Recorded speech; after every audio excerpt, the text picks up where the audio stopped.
All right, hey, what's up? I'm gonna install the 1.25" body lift by Rough Country. My buddy gave it to me for helping him out, and I have 2.5" lift on now, and I should be able to still get out of the garage. We'll see. This is the 1.25", like I said, body lift by Rough Country, and we're gonna first start off by taking the grill off because we got to access the body mounts that are by the bumper here. All right, let's get started. All right, taking the grill off is super easy. You got these little rubber inserts.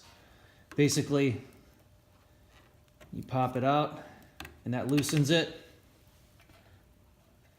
And then you got to take that part out. And we'll take all these out. I got some of them out yesterday. And then we will undo the turn signals.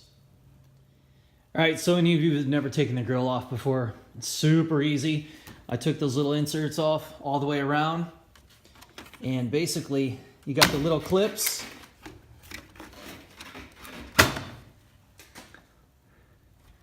You see them little metal clips down there that hold it in. So I'm gonna get it loose on both sides, and then I'm gonna undo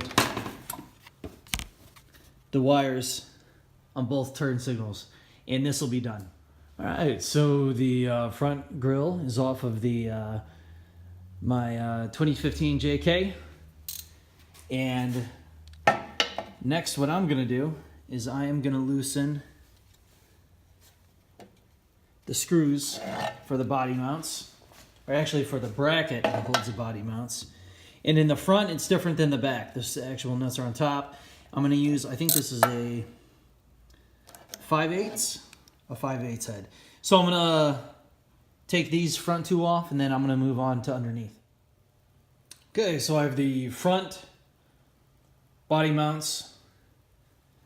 Actually, that not the body mounts, but the housing for the body mount. Actual body mount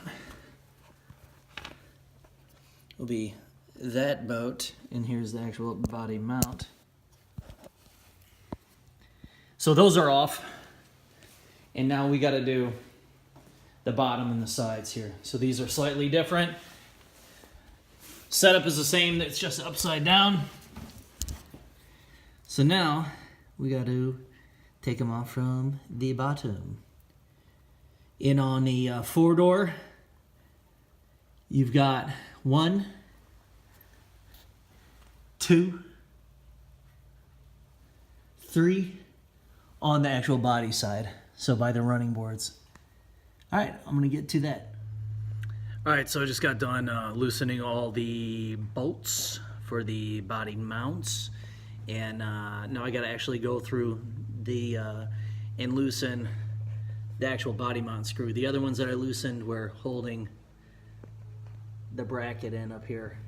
So I took all of them out on the driver's side and loosened the ones on the passenger side, and I'm going to do the same thing with the actual body mount on the driver's side. I'm going to take them completely out, and then I'm only going to loosen the other side. That way it doesn't shift too much. And I am going to use 18mm because that's the size it is. And we'll go from there. So I'm going to get these out, and then we'll jack it up and put these babies in. All right. All right, little tip. This is the body mount. You see that flat head? Maybe not. See that? That orange dot? You got to pound that out. 2 pound it out. You need, I'm using a 3/4 inch wrench. You're gonna set it down.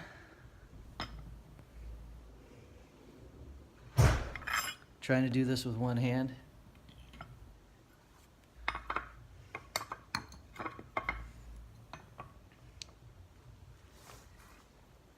See that? Just like that. Put the screw back on, thread it a little bit, pound the shit out of it. It will come out. Once you get the hang of it, it's not that bad. but I did not know how to do it, and it took me about 15-20 minutes to figure it out. So that's it. I'm on the second side, which is the passenger side. Driver's side went on pretty well. Not tightened up all the way, but we'll go back after everything's situated and tighten everything back up. I think that's it. All right. So here is the actual lift part, and it's just a spacer lift.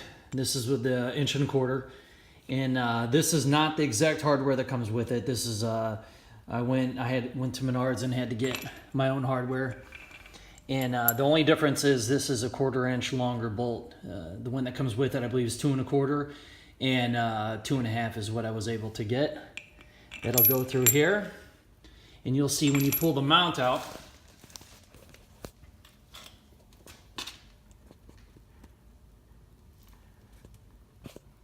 here is the bottom, and the spacer goes right on top between the body mount and the body. Now when you jack it up, you want to be sure that you use a long piece of wood here, or wherever you feel comfortable with it, and you'll jack it up, and don't apply pressure on this pinch seam here. You will regret it. But I think that covered everything. And you'll do one side at a time, all the way down the line, and don't tighten everything up all the way until you get it buttoned up and everything in place. That way you can maneuver stuff and get it in line. It might not line up perfectly right off the bat. It's easy install though. All right, so I got it all buttoned up, tightened up, except for the two by the rear. Now the two by the rear, I'm gonna have to grind a little line down here, a little line down there. That way it doesn't hit the bolts. You'll see if you do it, the rear bumper is the only ones you'll have to do that with. And yeah, I gotta grind part of my bumper up there for my winch to fit better. So I had the grinder and everything out. And all right, I'm gonna get to it. All right, so I think I got it. I'm gonna test it. I don't know if you can see it. That should do it. Just enough to hit the bolts, and probably gonna create a problem later on down the road from the vibration and everything. So that should do it. Let's try it out, yeah. All right, so everything's done. Went for a little ride, torqued everything back up, barely made it in the garage. And yeah, a fun little project that turned into doing a bunch of other projects. Got my winch back on, hooked up and all that good stuff. So turned out good. I mean, for 1.25 inch, it's cool, but you know, I was happy with the 2.5 inch lift I already had, and just to kind of do something and have a little project that didn't cost anything, and just to have a little fun today. So cool. I hope you enjoy. I hope you learned something. I did. Have a good day. Good night. Later.